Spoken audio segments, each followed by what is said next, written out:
हर हर महादेव, जय माता दी। भक्ति के शक्ति में मैं लक्ष्मी यादव आज आप सभी का स्वागत करती हूँ और एक नई कहानी की शुरुआत करती हूँ। दोस्तों, आज जो मैं कहानी आप लोगों के साथ सुनाने जा रही हूँ वो एक दंपत्ति पे आधारित है। दोस्तों एक दंपत्ति रहती है जहाँ पर एक बच्चा काम वाम करने जाता है।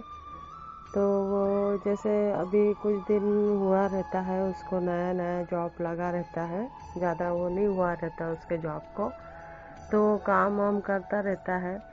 अब काम करते करते 2-3 महीने के बाद ना दोस्तों, वहाँ पर 1-2 दिन की छुट्टी ऐसे मुश्किल से मिलती है।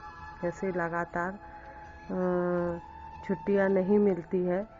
तो दोस्तों वहाँ पर उसके दोस्तों के साथ जो रहते हैं कलिंग, उन लोगों के साथ उसका प्रोग्राम बनता है कि वहाँ पर से वो लोग काशी विश्वनाथ जाएंगे दोस्तों। तो काशी विश्वनाथ जाएंगे ऐसे करके। तो दोस्तों ये बच्चा भी बोलता है अपनी माँ से कि माँ मैं भी जाऊँगा करके काशी विश्वनाथ। तो उसकी माँ कुछ भी मना नहीं करती दोस्तों। दरअसल होता ऐसा है कि जिस समय वो अपने दोस्तों के साथ जाने का बोलता है और बाबा के दर्शन के लिए, उसी के 1 महीने बाद ही समझ लीजिए 10-15 दिन बाद ही उसको उसके ही घर में उसके भाई के बेटे की शादी रहती है। तो वो लेडीज़ बोलती है कि मैं मना तो नहीं करूँगी तुम्हें वहाँ बाबा के दर्शन को जाने के लिए, अब बाकी तुम्हारी इच्छा है, लेकिन अब तुम्हारी छुट्टी का क्या होगा क्या नहीं होगा ये तुम जानो। तो वो लड़का बोलता है ठीक है। अब उसको भी यही लगता है यदि मैं अभी वहाँ चला जाता हूँ तो फिर मैं अपने माता पिता के साथ यहाँ पर नहीं जा पाऊँगा। कुछ दिनों बाद वही रहता है उसका प्रोग्राम के जाना ही है मुझे, लेकिन धीरे धीरे पता नहीं क्या होता है, कई दोस्त उसमें से कम हो जाते हैं और कुछ ही लोग जाने का होता है। तो फिर वो भी बोलता है कि माँ मैं यहाँ काशी विश्वनाथ तो नहीं जा पाया, लेकिन अपन लोग अगर शादी हम लोग एमपी में ही जा रहे हैं तो मैं वहाँ महाकाल के दर्शन के लिए अपन लोग ज़रूर जाएंगे। उसके माता पिता उसको हाँ में जवाब देते हैं। उसके बाद दोस्तों कुछ दिनों बाद वहाँ पर एक भागवत होता है। भागवत में वो लेडीज़ जाती है पूजा पाठ के लिए। उसके लिए दोस्तों वो भोले बाबा के मंदिर भी जाती है, भोले बाबा के मंदिर जाती है। और अब जैसे भागवत शुरू रहता है उसके बाद भोले बाबा के मंदिर जाती है। भोले बाबा से बोलती बाबा कि मैंने तो मेरा बच्चा जा रहा था, उसकी जैसे भी जो भी वो अपनी व्यवस्था कर रहा था, तो मैंने तो उसको मना नहीं करा, लेकिन उसका जाना रुक गया, उसका जाना नहीं हुआ। और अब मेरे से बोल रहा है कि अपन महाकाल के दरबार तो ज़रूर जाएंगे। तो दोस्तों तो बाबा मेरे आपसे यही प्रार्थना है कि आप जब बुलाते जब तो लोगों के दर्शन होते ही है, लेकिन हम लोग आपके दरबार में आना चाहते हैं बाबा, और हमें ज़रूर बुलाओ और ये जो मेरे बच्चे की इच्छा है उसको ज़रूर पूरा करो बाबा, इधर नहीं तो इधर हमारा आना होने दो। ऐसी वो रोज़ प्रार्थना करने लगी, क्योंकि दोस्तों उसके पास व्यवस्था नहीं बनी रहती, उसका शायद ही मैं जाऊंगी इस टाइप का उसका रहता है दोस्तों शादी में। अब दिन करीब आते हैं दोस्तों, इधर बाबा से रोज़ मंदिर में जाके प्रार्थना करती है और अपना भागवत जो वहाँ पर चलता है उसमें भी रोज़ जाना, जो भी उसके सामर्थ्य अनुसार पे फूल पत्ती जो भी फल फूल जो भी उसके सामर्थ्य अनुसार बचता है वो 7 दिन जाके पूजा पाठ करना, सब करना। अब 7वां दिन रहता है दोस्तों, ये 6ठा दिन रहता है। उस दिन वो वहीं पर ही भागवत जी में बांके बिहारी जी से प्रार्थना करती है कि बाबा मुझे जाना है और महाकाल जी के दर्शन के लिए भी जाना है, तो आप लोग मिलके मेरी व्यवस्था कराओ, मेरा जाना हो दो। और यदि अगर मेरे को जैसे कल आपका भागवत में से पहले मेरी व्यवस्था है, क्योंकि मुझे परसों अगर मैं जाऊंगी तभी मैं शादी अटेंड कर पाऊंगी। ऐसा रहता है दोस्तों कि मतलब जैसे भागवत चलता रहता है ना, तो वो भागवत ख़त्म होने के समझ ले, अगर वो एक दिन रुक के उसके दूसरे दिन अगर वो जाती, तभी उसके तीसरे दिन वो शादी अटेंड कर पाती। ऐसी तारीख वहाँ जम जाती। तो दोस्तों अब वो ऐसी प्रार्थना करके आती। दोस्तों वो शाम को जब घर आती है, उसको घर आके पता चलता है कि कहीं से उसका 10,000 रुपये का अनुदान, जो ऐसे ही गरीबों को कहीं से मिल जाता है, ऐसे कहीं पे उसने भरा रहता है, तो वो उसका पास हो जाता है दोस्तों, और उसको 10,000 की अनुदान का चेक मिलता। तो दोस्तों उसको जैसे ही उसको पता चलता है कि तुम्हारा नाम वाम सब आ गया है, तुम्हें जाना है और बस लेना है, दोस्तों वो दूसरे दिन सुबह जाती है। और जाने के बाद वो जैसा उसने कहा रहता है कि भागवत जी में कि बाबा जैसा मेरा होगा तो मैं कल आपको प्रसाद चढ़ाऊँगी, ऐसे करके। तो फिर आखिरी दिन, जब आखिरी दिन 7वें दिन रहता है अपना भागवत जी का, वहाँ जाकर पूरा प्रसाद पानी लेती है और वहाँ जाके चढ़ाती है, और भोले बाबा की भी पूजा पाठ करती, शुक्रिया अदा करती है दोनों का। इसके बाद दोस्तों वो लोग जाते हैं वहाँ शादी में, उसकी व्यवस्था भगवान जी बना देते हैं। वहाँ से जाने के बाद अब उसने जैसे कि उसने बोला है कि मुझे महाकाल के दर्शन को जाना ही है। और दोस्तों जैसे यदि हम लोग किसी चीज़ को बोल देते हैं, तो मेरा ऐसा मानना है कि यदि कोई भी हो, जैसे उस चीज़ को बोल देते हैं तो उसे पूरा करना ही चाहिए। तो वो बेचारी जाती है। अब बोलती है कि अब कुछ भी हो, चाहे शादी करने के बाद हमारे पास जो पैसा बचना है बचे, चाहे मत बचे, मतलब जैसे कम बचे चाहे जितना बचे, पर हमें जाना ही होगा क्योंकि मैंने बोला है। अब उसके बाद दोस्तों, क्योंकि उसके एक छोटे से लड्डू गोपाल रहते दोस्तों, उसका बहुत आस्था और विश्वास रहता है भगवान जी में। तो जैसे कि आजकल है, आजकल होने के वजह से ही नहीं, बहुत से लेडीज़ लोग, माताएं बहुत दिनों पहले से ही अपने लल्ला को साथ में ही रखती हैं, साथ में ले जाती हैं, साथ में ही उनको जैसे दूर जाती हैं तो। और बहुत किसी किसी का मन इतना ज़्यादा अपने लल्ला से मिला रहता है कि वो किसी के घर में देने के लिए, उसके लिए भी उनका मन नहीं करता, तो वो उनको चाहे बाहर हो, कहीं पर भी जाना हो, ट्रेन से जाना हो, बस से ट्रेवल करना हो, अपने लल्ला जी को साथ में ही रखना पसंद करती है। तो वो भी उनको साथ में ही लेकर जाती है। अब वो उनको साथ में लेकर जाती है तो दोस्तों जब वो वहाँ जाई रहेगी तो वो ऐसे थोड़ी करेगी कि उसको अपने मायके में छोड़ के और महाकाल जी के दर्शन को चले जाए, ऐसे तो ऐसा नहीं करती दोस्तों। इत्तेफाक से ये होता है कि उसके जो बहन के बच्चे, बहन का लड़का, बहन लोग भी साथ में जाने का बोल देते, तो वो मना नहीं करती, वो बोलती है कि अगर आप लोगों को चलना है तो चलो। अब दोस्तों वो लोग दर्शन करने जाते हैं,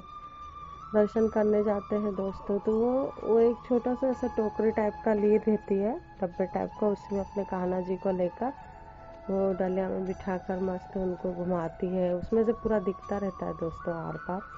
तो जहाँ पर भी जाती है उसके कान्हा जी को बहुत मान सम्मान और बहुत उनकी भी जय जयकार सब भक्त लोग करते हैं, उनका भी सब लोग वो करते हैं। वो जाती है महाकाल के दर्शन के लिए। लेकिन दोस्तों जब वहाँ पर वो मंदिर के अंदर पहुँचने वाली रहती है, जब तक मंदिर के अंदर पहुँचती, जब तक भी जय जयकार लगाती है, उसके बाद वो डलिया को अपने रख के और अपने कान्हा जी को हाथ में ले लेती दोस्तों। अब जैसे कि मंदिर में पास जाने का समय आता रहता है, ज़्यादा टाइम नहीं रहता दोस्त, लेकिन इत्तेफाक से ये होता है दोस्तों कि वो पहली लाइन से ना पहुँच के, मतलब थोड़े 2-3 ऐसे राउंड में लाइनें बनी रहती है, तो दूसरे तीसरे राउंड में वो चलती है। और चलती है तो उससे उसको महाकाल जी उसको बहुत दूर से दिखते हैं, पास से नहीं दिखते। पहुँच तो जाती है वो, अब पहुँच तो जाती तो उसको बड़ा अच्छा नहीं लगता, उसको रोना आता है दोस्तों कि हम लोग इतने दूर से दर्शन को आए और हम लोग मतलब दर्शन भी नहीं कर पा रहे। और जैसे तैसे करके वो अपने कान्हा जी को हाथ में पकड़े पकड़े थोड़ा वो जाती है और देखती है कि 1-2 बुजुर्ग लेडीज़ लोग जाने की उन लोगों से बोल रहे हैं, पुलिस लोगों से। तो वो लोग रिक्वेस्ट कर रहे हैं कि हमें जाने दो। वो कहीं थोड़ी सी साइड में खड़े होकर देखती है दोस्तों, तो वो भी मतलब सोचती है कि मैं भी इन लोगों से रिक्वेस्ट करूं करके कि मुझे भी थोड़ा सा अच्छे से देखने दीजिए, मेरे को भी थोड़ा सा जाने दीजिए। लेकिन दोस्तों उनकी सुनो, उसकी कोई बात नहीं सुनते और उसको आगे जाने के लिए, अब उसको आगे जाने के लिए बोलते हैं दोस्तों, तो वो थोड़ी सी निराश हो जाती है। वो यही कहती है कि महाकाल जी, जैसे इंसानों से तो हम लोगों से तो आप मतलब हम लोगों को तो आपने दर्शन दे दिए, लेकिन स्वयं कान्हा जी मेरे साथ आया है और मेरे कान्हा जी से आप मिल भी नहीं पाए और आपसे पास से उनने आपको देखा भी नहीं। ऐसे करके वो मन ही मन बोलती है और बड़ी दुखी होती है दोस्तों वो। और वो एकदम दुखी होती है और दुखी मन से उसका छोटा लड़का उसके पास आता है और बोलते चलो मम्मी, कहीं ना कहीं मन दुखी रहता है कि थोड़ा सा कम से कम मुझे ऐसे साइड से ही मैं झाँक लूँ या साइड से ही अपने कान्हा जी को उनको दिखा दूँ, क्योंकि वो हर कहीं किसी भी मंदिर में जाती है तो वो सही करती है। लेकिन ऐसा नहीं होता है दोस्तों, उसको वहाँ से बोलते कि आप जाइए ऐसे करके। और दोस्तों इतनी ज़्यादा उदास होती है, निराश होती है और वो छोटे से कान्हा जी उसके हाथ में ही रहते हैं दोस्तों। आप विश्वास नहीं करोगे दोस्तों, जहाँ से मतलब निकलने का रास्ता, मतलब जैसे कि बाहर तरफ जाते हैं हम लोग, जैसे जनता लोग अंदर आती हैं उधर साइड से आने का रास्ता है, और जहाँ से सब लोग बाहर जाते हैं वहाँ से उन लोगों को जाने के लिए बोलो। वो थोड़ी दूर चलती है दोस्तों और आप विश्वास नहीं करोगे, अपने ही में इसमें उदास रहती है, थोड़ा सा मन उदास हो जाता है और आप विश्वास नहीं, उसके थोड़े से ऐसे देखती हो सामने से दोस्तों कि मतलब इतना थोड़ा से 5 फुट 6 फुट से भी ज़्यादा थोड़े लंबे से बाबा जी, और उनकी जटाएं एकदम बड़ी बड़ी जटाएं, आप कह सकते हो दोस्तों कि जैसे एक औरत के बाल रहते हैं उस टाइप से पूरी जटाएं, और पूरा भोले बाबा का श्रृंगार करे हुए विराट रूप में, चौड़ी छाती, त्रिशूल पकड़े हुए, पूरे उसी स्वरूप में दोस्तों वो वहाँ से जहाँ से वो निकलती है वहाँ से ज़्यादा कोई आते भी नहीं दिखते दोस्तों, मतलब वहाँ से आने की एंट्री ही नहीं रहती है। वहाँ पर से तो सिर्फ कार्यकर्ता लोग आ सकते हैं और जो वहाँ पर जो उन लोगों को बाहर कर रहे हैं वही लोग आ रहे हैं। तो वहाँ से अब पता नहीं दोस्तों ये चीज़ उसी को दिखती है या सबको दिखती है, ये भी मैं नहीं कह सकती। तो वो दोस्तों वो स्वरूप उसको पूरा बाबा का दिखता है दोस्तों, लेकिन वो एकदम निशब्द रह जाती है दोस्तों, वो एकदम खड़ी, और उसका बेटा भी उसको भी दिखते हैं दोस्तों, दोनों जन एकदम चित्त खड़े हो जाते हैं। और वो स्वरूप उनका इतना प्यारा और इतना मनोहर रहता है दोस्तों कि कोई मतलब कहीं ना कहीं तो एक ये भी लगता है कि साक्षात बाबा ही थे। लेकिन कहते हैं ना कि दोस्तों इंसान कभी भी भगवान से नहीं मिल सकता, क्योंकि उसकी बुद्धि ही उस समय भ्रष्ट हो जाती है, वो सोचने समझने के काबिल ही नहीं रहते दोस्तों इंसान जो भी हो, क्योंकि उनकी बुद्धि में कुछ काम ही नहीं कर। वो अगर साक्षात भगवान को भी देख लेना दोस्तों तो उस समय उसकी बुद्धि न चले, यही हाल उसका भी होता है दोस्तों। वो देखती तो है लेकिन समझ नहीं पाती, कहीं ना कहीं उसको ये लगता है कि मैं अभी इनके पैर पकड़ लूँ, लेकिन वो समझ नहीं पाती।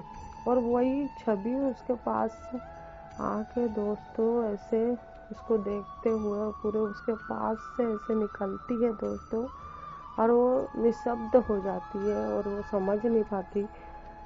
लेकिन दोस्तों जब वो वहाँ से बाहर निकलती है तो वो समझ जाती है दोस्तों, थोड़ी देर बाद, कम से कम उसको घंटा 2 घंटे के बाद जब अपनी स्मृति उसको सही से होती है, समझ पाती, तो ज़रूर सोचती है कि क्योंकि बांके बिहारी जी की बात थी, और जब मेरे बाबा सब भक्तों की इच्छा पूरी करते हैं तो ये तो स्वयं उनके सखा की इच्छा थी और उनकी बात कही थी, तो ये बात उस लेडीज़ की खाली नहीं जाने दे सकते। इसीलिए अगर वो मेरे बांके बिहारी जी उनके लिए इतने दूर गए थे दोस्तों, तो वो भी अपने स्थान से उठकर मेरे बांके बिहारी जी के लिए मिलने आए थे दोस्तों। यही भाव उस स्त्री के मन में होता है दोस्तों, और वो खुशी खुशी अपने घर आती है दोस्तों। यही आज की जो ये अनुभव कहानी है दोस्तों, ये मुझे आप लोगों को बताने का यही मतलब था दोस्तों, कि कहीं ना कहीं अगर हम लोगों की इच्छा ईश्वर के लिए होती है और अगर हमारा मन सच्चा है, हमारे भाव सच्चे हैं दोस्तों, तो ईश्वर हमारी इच्छा ज़रूर पूरी करते हैं, हमें ज़रूर बुलाते हैं, हमें ज़रूर दर्शन देते हैं।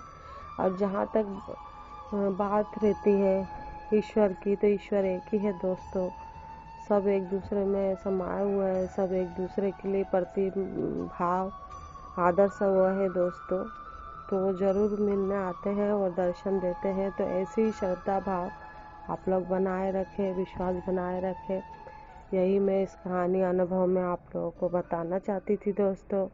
और यदि आप लोगों को मेरी ये कहानी भाव सच्चा लगे और अच्छी लगी, तो आप प्लीज़ मेरे चैनल को लाइक शेयर सब्सक्राइब करना ना भूलें, बेल आइकन का बटन दबाएं। और दोस्तों, जिस किसी ने भी मेरे चैनल को सब्सक्राइब किया, उन लोगों का मैं दिल से धन्यवाद करती हूँ दोस्तों। बहुत बहुत शुक्रिया करती हूँ दोस्तों, जो उन्होंने मुझे अभी तक इतने यहाँ तक पहुँचाया है दोस्तों। और मैं आशा करती हूँ कि आगे भी आप लोगों का आशीर्वाद मुझे ऐसे ही मिलता रहेगा, प्रेम मुझे ऐसे ही मिलता रहेगा, जिससे मैं ऐसे ही अनुभव आप लोगों के सामने लाती रहूँगी। मेरा भी उत्साह बढ़ेगा दोस्तों, और धर्म का भी काम मेरा चलता रहेगा दोस्तों। तो इसी के साथ मैं आज ये कहानी का यहीं पे समापन करती हूँ दोस्तों। अगर ये कहानी अच्छी लगी तो प्लीज़ इसे लाइक शेयर सब्सक्राइब करना ना भूलें।